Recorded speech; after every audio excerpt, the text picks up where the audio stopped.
Muy buenos días amigos y amigas, bienvenidos a un video más en nuestro canal de Aviación Maitoplane. Recuerdan que hace unos meses hicimos un video con un amigo comandante de Airbus 330.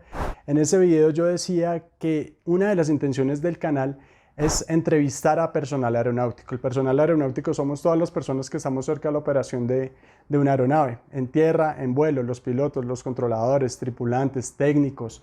En general son muchísimas las profesiones que están en la aviación. Y hoy hemos querido invitar a un compañero, un colega controlador de tránsito aéreo que trabaja con nosotros en Bogotá. No olviden darle like, suscribirse, compartir el canal. Bienvenidos.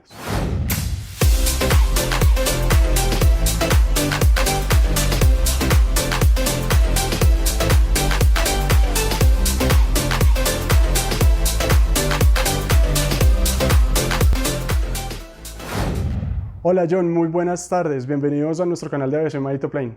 Gracias Mauricio por invitarme a tu canal y espero pues que realmente sea una entrevista muy divertida y muy amena para todos sus seguidores. Muchísimas gracias, seguro que sí, John.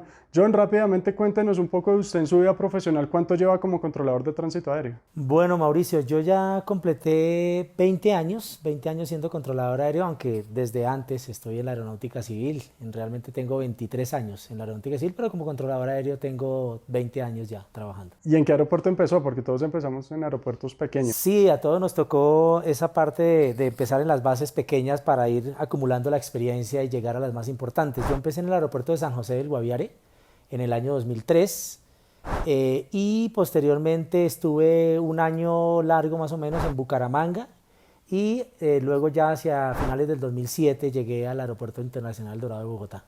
Ok, en Bogotá trabaja en servicio radar. Eso es lo importante de esta entrevista, que John es controlador radar.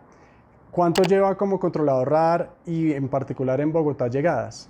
Bueno, como controlador radar ya tengo más de 10 años, en Bogotá llegadas 9, 10 años aproximadamente, y pues realmente no solamente trabajo en el sector de Bogotá llegadas, sino en los sectores pues de la TMA de Bogotá, entonces, pero en general son más de 10 años ya de experiencia como controlador radar. Wow, mucho. Hemos hablado en otros videos que Bogotá se divide en su espacio aéreo, se divide en terminales y en área superior, y en terminales hay 4 sectores: oeste, norte, sur y llegadas, que es seguramente el espacio aéreo más retante en todo Colombia. Y John ya trabaja hace un buen tiempo ahí. ¿Cuánto lleva habilitado en Bogotá llegadas? En Bogotá llegadas realmente 7 años, 7, 8 años aproximadamente. Bueno, es muchísima experiencia. Pensaba yo antes de hacer este video, los pilotos y los tripulantes tienen bitácoras y ellos saben cuántos años y cuántas horas de vuelo, pero nosotros no acumulamos horas de control o cuántos aviones controlados. No, realmente nosotros tenemos es una habilitación, y a partir de esa habilitación en el sector correspondiente es que, digamos, podemos decir, tengo tanta experiencia. En años. En años, sí, exactamente. Claro. ¿Qué es control radar, John? Así como para todos nuestros suscriptores, ¿qué es control radar? Claro, pues en palabras muy sencillas, el control radar es básicamente el que hacemos cuando tenemos las aeronaves representadas en una pantalla, ¿cierto? Normalmente conocida como la pantalla de radar, ahora se llama pantalla de vigilancia porque no es solamente el radar el que nos permite ver los aviones ahí, pero básicamente tenemos los aviones en una pantalla donde nos muestra la identificación y la altitud de la aeronave y el rumbo que lleva, y a partir de esa información nosotros les damos instrucciones a las tripulaciones, a los pilotos, para mantenerlos separados. Ese es básicamente el control radar. Ok, control radar, control por vigilancia. Control por vigilancia, que se llama ahora, correcto. Gracias, John. En verdad estamos muy contentos de tenerlo en nuestro espacio. ¿Qué es un vector? ¿Qué es un vector radar? Porque muchas veces hemos escuchado este tema de vectores. ¿Qué es un vector? Bueno, un vector es una palabra muy específica o muy particular simplemente para nombrar un rumbo. ¿Qué es lo que nosotros hacemos cuando damos vectores? Le decimos un rumbo magnético al piloto para que él lo ponga en su sistema de vuelo y la aeronave vuele ese rumbo. De esa manera entonces nosotros damos lo que se llama la guía vectorial. Y eso normalmente se da básicamente por 2 razones. Uno, porque yo quiero que la aeronave vuele ese rumbo específico para separarla de otra, o simplemente porque quiero dirigirla hacia un lugar en específico y le doy entonces el vector. Ok, esos vectores se utilizan en todo control radar, puede ser en terminales, puede ser en área superior, pero en el caso suyo, que trabaja usualmente en Bogotá llegadas, ¿qué es Bogotá llegadas y cómo es el uso de los vectores en este sector? Bueno, en Bogotá Llegadas, como usted muy bien lo ha mencionado ya, los sectores de espacio aéreo están divididos, ¿cierto? La TMA Bogotá, que es el sector específico que incluye el aeropuerto de El Dorado, está dividido en 4 sectores y uno de esos es Bogotá Llegadas. Bogotá Llegadas es el sector que tiene, digamos, a su cargo el secuenciar las aeronaves para que queden enfrentadas a las pistas y puedan aterrizar de manera segura. Entonces nosotros en el sector de Bogotá Llegadas lo que hacemos es darle vectores a las aeronaves efectivamente para que ellas se secuencien de manera adecuada, es decir, llegando por las distintas direcciones hacia Bogotá, hacia el aeropuerto, se las ponemos una detrás de otra para que vayan a aterrizar de manera segura, como le decía hace un momento, con una separación específica que está establecida pues de manera técnica. Ok, entiendo hoy en día que tenemos el concepto nuevo operacional que se vuela a PBN y que en general no hay que dar muchos vectores, no hay que usar mucho el vector. Sí, así es, Mauricio. Desde el año 2017 se desarrolló un nuevo concepto operacional en el que se está utilizando un sistema que ya está establecido en Europa y en algunos de los más importantes aeropuertos del mundo, que se llama el PMS. Ese PMS son las iniciales del Point Merge System o sistema de punto de integración. Y básicamente, en palabras sencillas, tenemos 2 puntos de entrada y un único punto de salida. Los aviones llegan por un punto de entrada y empiezan a hacer un arco, y por el otro punto de entrada empiezan a hacer otro arco, ¿sí? Y nosotros entonces lo único que hacemos es a la aeronave decirle vire hacia tal punto, descienda y autorizado a aterrizar, o autorizado a aproximación, que es la palabra exacta que nosotros utilizamos. Cuando la aeronave ya vira y la otra que está en el arco que le sigue tiene la separación adecuada con la precedente, entonces le decimos vire al punto, descienda y autorizado a aproximar. Y así de esa manera entonces evitamos tener que estar dando rumbos continuamente. Toda esta tecnología redujo esa carga de trabajo del vector, ¿no? Claro, eso significó menos comunicaciones con los pilotos, es decir, menos carga de trabajo a nivel de comunicaciones orales, menos carga tanto para el controlador en el momento de calcular los vectores y estar diciendo, dando unos límites también que hay que dar en esos vectores, y menor carga de trabajo también para las tripulaciones porque pues ellos no tienen que estar, digamos, interactuando con su sistema de navegación para cumplir todas las instrucciones que nosotros les damos. Esa entrada en los 2 puntos y toda la navegación en los 2 arcos de entrada está automatizada en el sistema, en el FMS de la aeronave, y entonces el piloto solamente tiene que estar vigilando pues que está cumpliéndose la ruta de llegada de acuerdo a lo previsto. Hay menos comunicaciones, pero hay una vigilancia constante, ¿no? Por parte del control, o sea, se aumenta la vigilancia. Exacto, o sea, la vigilancia es doble. El piloto está pues pendiente obviamente que el avión esté haciendo lo que tiene que hacer de acuerdo a lo que está programado en su sistema de vuelo, y nosotros los controladores a través de la pantalla de vigilancia estamos viendo que efectivamente ahí en nuestra pantalla está pintadito, ¿sí? El mapa y los arcos y los puntos de entrada y todo, y entonces nosotros simplemente estamos vigilando que la aeronave esté con la altitud, la velocidad y el rumbo correcto siguiendo el patrón que está pintado pues en la pantalla. Ok, John. Usted dice, solo tenemos que decirle a la aeronave, ese solo suena muy sencillo, pero realmente hay mucho atrás, mucha capacitación. ¿Cómo se secuencian las aeronaves, en particular al Dorado, que son 2 pistas, igual ahí en Bogotá Llegadas también a veces secuencian a Guaymaral y a Madrid? ¿Cómo es el secuenciamiento de las aeronaves? Claro, sí, tienes razón, sí, cuando lo digo de esa manera pues suena bastante sencillo, pero sí. Al igual que con las tripulaciones, pues detrás de todo esto hay un proceso de capacitación, de entrenamiento, de habilitación, de cursos recurrentes, de certificación aeromédica para, ¿sí? El aspecto pues fisiológico también cobra mucha importancia. Pero básicamente a lo que me refiero es que en el sector de Bogotá Llegadas, con ese concepto operacional que está funcionando en este momento, las autorizaciones y los procedimientos de llegada están automatizados, ¿sí? Aprovechando el concepto PBN, como tú lo decías, el Performance Based Navigation, que está, pues, digamos, a cargo del sistema de Flight Management System de la aeronave, y eso permite pues, que solamente tengamos que estar vigilando. Hay aspectos adicionales que entran ahí a jugar, entonces nosotros cuando estamos haciendo la vigilancia en la pantalla de vigilancia, valga la redundancia, estamos pendientes de que la aeronave está con la velocidad, el rumbo y la altitud indicada, y a partir de esa información que aparece en nuestra pantalla le damos la información para que vire, para que ascienda, para que descienda, etcétera, etcétera.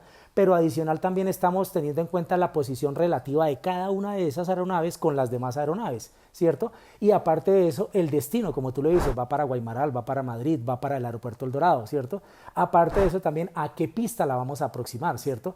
Adicional también, venga, la aeronave que va adelante es una aeronave de categoría media o categoría pesada, entonces por la estela turbulenta hay que aplicar ciertas separaciones adicionales. Obviamente no es lo mismo que no sé, una TR-43 vaya a aproximar detrás de un Boeing 787, que es una turbulencia de estela, digamos, fuerte, y por eso la aeronave se categoriza como pesada, entonces hay que darle una mayor separación. Y si es una aeronave, un King 200 o una aeronave todavía más pequeña como Cessna Caravan, por ejemplo, que son aeronaves de Estado que están aterrizando en El Dorado continuamente, entonces todo eso lo tenemos que tener en cuenta.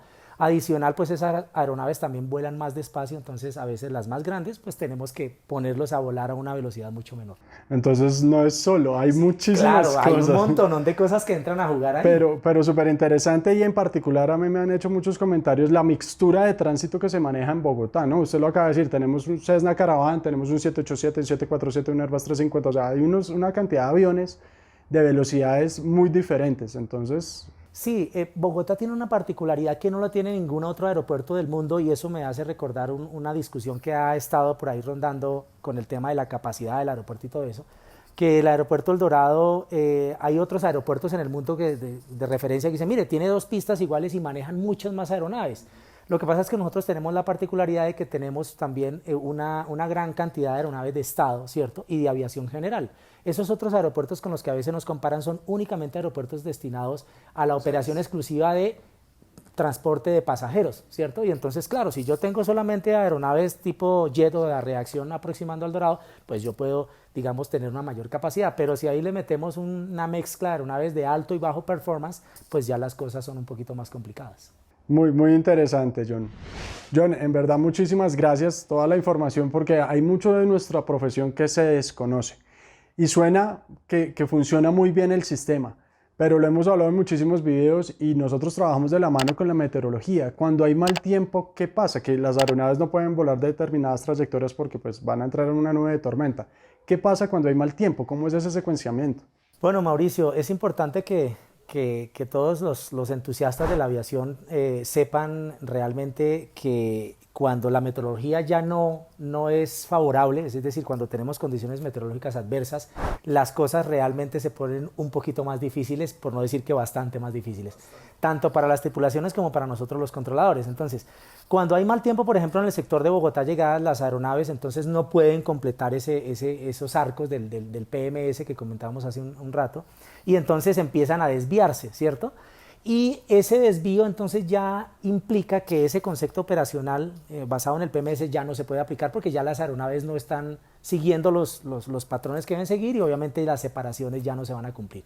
Entonces, en ese aspecto nosotros, o en esa situación más bien, nosotros empezamos a dar los famosos vectores o la guía vectorial, y empezamos a separar a las aeronaves de manera vertical, es decir, asignándoles distintos niveles o altitudes, ¿sí? 17.000, en el sector de Bogotá llegadas manejamos desde 18.000 pies hasta 12.000 pies, que es la altitud con la que se aproxima. Entonces, 12, 13, 14, 15, 16, 17, y de esa manera empezamos a ir encarrilando las aeronaves, teniendo en cuenta todos sus desvíos, hacia alinearlas pues con el eje de las pistas del aeropuerto El Dorado para que aterricen. Eso implica también que todos los factores adicionales que entran a jugar, que comentábamos hace un momento, del mix de aeronaves, el distinto performance o las distintas velocidades, etcétera, etcétera, la separación por estela turbulenta, pues tiene que seguirse aplicando, y eso agrega mayor complejidad al trabajo. Entonces, en resumen, cuando hay condiciones adversas, no se utiliza el sistema PMS, sino que tenemos que aplicar únicamente guía vectorial, ¿cierto? Ajustando altitudes o asignando distintas altitudes a las aeronaves y ajustando las velocidades para poder hacer el trabajo de aproximación pues hacia Bogotá, y eso desde luego implica mayor carga de trabajo para nosotros, mayor carga de trabajo para las tripulaciones y una disminución de la capacidad del espacio aéreo. No, pues es profundamente más exigente para el control de tránsito aéreo, evidentemente para nosotros la carga, y para los pilotos porque bueno, tienen que digamos, lidiar con el mal tiempo y también obviamente lo que se le está dando la instrucción, ¿no? Pero igual los aviones siguen aproximando, más un espacio aéreo como Bogotá que no da pie para que no se haga. Exacto. Hablando de meteorología, John, ¿qué pasa cuando operamos en configuración occidente, cuando cambiamos las pistas, que son las pistas 31? ¿Cuál es el trabajo de Bogotá llegadas? ¿Cambian algo o el concepto es el mismo? Digamos que el concepto de aproximación hacia el punto de integración que se llama AMBES en este caso y está más o menos 4 millas del BOR de Bogotá, que es la radioayuda principal, cambia, ese se mantiene, ese secuenciamiento utilizando los arcos, ¿cierto? Cuando las condiciones del viento son adversas y sabemos que las aeronaves deben aterrizar y despegar siempre en contra del viento, es decir, cuando esas condiciones cambian, entonces ya las aeronaves no aterrizan por las pistas 1-3, sino por las pistas 3-1 y eso implica un procedimiento de aproximación circular. Ese procedimiento de aproximación circular en el caso de Bogotá se hace más o menos al sur de la estación, es decir, por los lados de Soacha. Las aeronaves dan una vuelta muchísimo más prolongada o eso implica, digamos, un tiempo adicional de vuelo. Y nosotros entonces también tenemos que ya no, digamos, secuenciar las aeronaves o vigilar ese secuenciamiento hasta el punto de integración que es AMBES, sino a lo largo de toda esa trayectoria circular hasta que prácticamente están iniciando el viraje a enfrentarse a las pistas 31. Entonces, efectivamente, en condiciones de configuración occidente, que es como se llama esa configuración para aterrizar por las pistas 3-1, digamos que aumenta la cantidad de espacio aéreo que nosotros tenemos que vigilar en el sector de Bogotá llegadas, aumenta la carga de trabajo porque pues obviamente tenemos que seguir vigilando una trayectoria adicional de vuelo, el secuenciamiento de las aeronaves y la separación adecuada de ellas y obviamente entonces también entran a jugar los factores adicionales de performance, de separaciones, etcétera, etcétera. Sí, hay una estrecha coordinación entre centro de control y torre de control, entre Bogotá llegadas y torre de control, porque este cambio de pistas es bastante retante para todos. La operación obviamente aumenta y en su complejidad. Sí. Una pregunta rápido, John, es ¿cómo se decide a qué pista aproximar una aeronave? Porque muchas veces nos preguntan, pero ¿por qué determinadas aeronaves a una pista o a la otra? Si bien se tienen en cuenta ciertos factores del mismo aeropuerto, ¿qué otros factores tienen en cuenta ustedes para asignar pista? Bueno, digamos que lo que está establecido y lo protocolario es que una aeronave va a la pista izquierda y la siguiente va a la pista derecha, la siguiente otra vez a la pista izquierda y la que le sigue a esa a la pista derecha, es decir, alternados. Configuración oriente-occidente. ¿No? Sí, siempre uno pista izquierda, pista izquierda, así, en la secuencia en la que van. Sin embargo, hay, digamos, aspectos que ya dependen más del criterio personal de cada controlador. Yo por lo menos soy uno de los que acostumbro, digamos que es el plus que me gusta aplicar en mi trabajo, acostumbro procurar que el secuenciamiento de las aeronaves vaya a la pista que más les conviene, ¿sí? Entonces, cuando hay pocas aeronaves, le pregunto directamente a la tripulación qué pista le es más favorable para su aterrizaje, entonces dicen, no, la pista izquierda o la pista derecha. En otras ocasiones, entonces, procuro que, por ejemplo, las aeronaves que son cargueros siempre vayan a la pista derecha, que aterrizan y llegan directamente a la plataforma de carga. Y si están en configuración 31, igualmente entonces la 31 izquierda. La pista sur. Se devuelve la pista sur, exactamente. Y las aeronaves que vienen, por ejemplo, para el muelle internacional, entonces, o que vienen de vuelos internacionales, entonces procuro que aproximen a la pista 1-3 izquierda, que las deja directamente salir de la pista y llegar al muelle internacional. Y lo mismo cuando es la configuración 31, que sería la 31 derecha, la pista norte. Básicamente así se define a cuál de las 2 o de las 4 pistas aterrizan las aeronaves. Muy interesante, porque eso yo sé que muchas personas se lo preguntan. Usted también acaba de mencionar algo que el plus que a usted le gusta ponerle a su trabajo. ¿Qué es lo más difícil? A nosotros nos preguntan mucho a través de las redes sociales. ¿Qué es lo más difícil? Para mí lo más difícil es el sueño, es combatir contra el sueño. Sí, yo estaría de acuerdo contigo y con un factor adicional, Mauricio. El tema de los turnos, efectivamente, sobre todo los turnos nocturnos, ¿no? Porque de hecho los turnos en el día, pues digamos que no, son hasta favorables porque hay ciertas horas laborales en las que uno puede estar libre, etcétera, etcétera. Pero efectivamente de nuestra profesión yo creo que lo más difícil de lidiar y de mantener, porque además a lo largo de toda la vida profesional de uno, es el tema de los turnos nocturnos, porque eso pues obviamente desgasta bastante y en fin, tiene sus consecuencias a nivel fisiológico, ¿no? Y hay otro aspecto que le agregaría yo y es el tema de lidiar con una emergencia o lidiar con una situación en la cual hay un riesgo pues para la seguridad de una aeronave y sus ocupantes. Esas situaciones, cuando ocurren, obviamente nos ponen en una situación de alerta máxima a nosotros. Implica efectuar inmediatamente coordinaciones con la torre, con los compañeros, con los sectores adyacentes. Implica de pronto quitar tránsito, si una aeronave, por ejemplo, que se declara en emergencia, quitarle el tránsito que está por delante de ella para darle la prioridad de que vaya directo a aterrizar. En fin, preguntarle si tiene mercancías peligrosas a bordo, cuántos pasajeros, cantidad de combustible, porque esa información la necesita el servicio de extinción de incendios, y prestarle toda la asistencia que el piloto pueda requerir en ese momento. Entonces, esas son las dos, digamos, características particulares de lo más difícil que podemos decir que nos toca a nosotros en nuestra labor como controladores aéreos. Para eso hay una capacitación, pilotos, controladores, personal aeronáutico, por ahí hicimos un video de protocolos de emergencias aéreas. ¿Cómo los pilotos, los controladores aéreos, los tripulantes y los bomberos aeronáuticos nos capacitamos para administrar una emergencia? Y quiero preguntarle para todos nuestros suscriptores, ¿qué recomendación daría usted desde su experiencia como controlador en Bogotá llegadas a las tripulaciones que vuelan en este sector?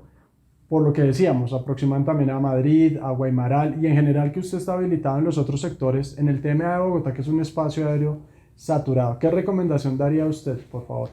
Bueno, Mauricio, básicamente para nuestros amigos pilotos y que hacen parte de las tripulaciones que escuchan tu canal, es una recomendación bastante simple y que de hecho hace parte del trabajo juicioso que ellos hacen, y es tener muy en cuenta el cumplimiento de las restricciones tanto a nivel de altitudes como de velocidades que están establecidas tanto en los procedimientos de llegada como en los procedimientos de salida. Y entonces, en la medida en que todas esas restricciones se cumplen, estamos trabajando todos con muchísima más tranquilidad, no tenemos ninguna novedad, pues digamos que implique dar instrucciones adicionales o de pronto solicitarle al piloto que las cumpla, etcétera, etcétera. Entonces, básicamente esa es la recomendación.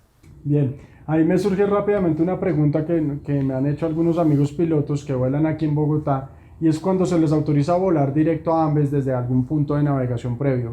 Vuelan directo a Ambes, si deben mantener o no las restricciones de velocidad, si deben omitir estas restricciones o no. Es una muy buena pregunta, Mauricio. Fíjate que yo acostumbro, y se lo comento mucho a mis colegas, que cuando damos esa instrucción de proceder directo a Ambes, les comentemos a los pilotos el tema de la velocidad en que queda, ¿sí? Porque normalmente las restricciones de velocidad son las que entran ahí a jugar. Entonces, lo primero es decir que cuando nosotros les damos la instrucción de volar directo hacia Ambes, lo hacemos porque de alguna manera implica una ganancia operacional, ¿cierto? Vamos a permitir que otra aeronave que viene detrás también vuele directo y le vamos a ahorrar combustible, vamos a ahorrar trayectoria, tiempo de vuelo, etcétera, etcétera. Y nosotros también vamos a lograr, digamos, una mayor eficacia en el espacio aéreo, que es un parámetro importante en el trabajo nuestro.